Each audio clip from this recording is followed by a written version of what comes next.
What's up mga lods? Ang ganda ng paligid dito oh. Sulit ang aking naging biyahe. Sa reels ko lang nakikita to kaya sinubukan kong puntahan. Kaya tara, samahan niyo ako sa aking biyahe.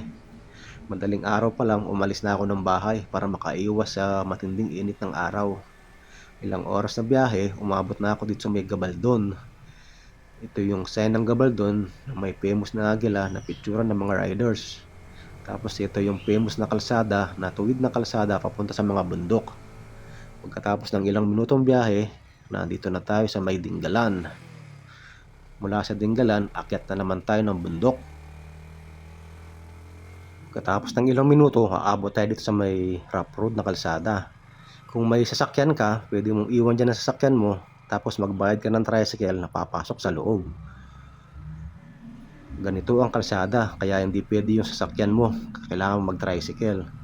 Dating dito, may parkingan ng mga motor. Dito na iwan ng motor, magbabayad ng parking fee, tapos mga helmet mo kaya jacket mo pwede mo ring iwan sa kanya. Pagka parking ng motor, maglalakad na naman tayo dito. Sabi nung nagbabantay, mga 5 minutes na lakad daw to. Akyat tayo ng bundok, tapos baba sa kabila.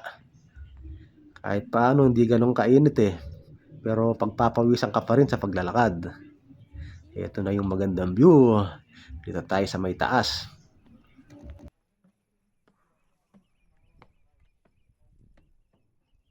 Ang ganda nga naman ng view dito. Sulit ang magiging pagod mo sa biyahe. Ayan siya oh.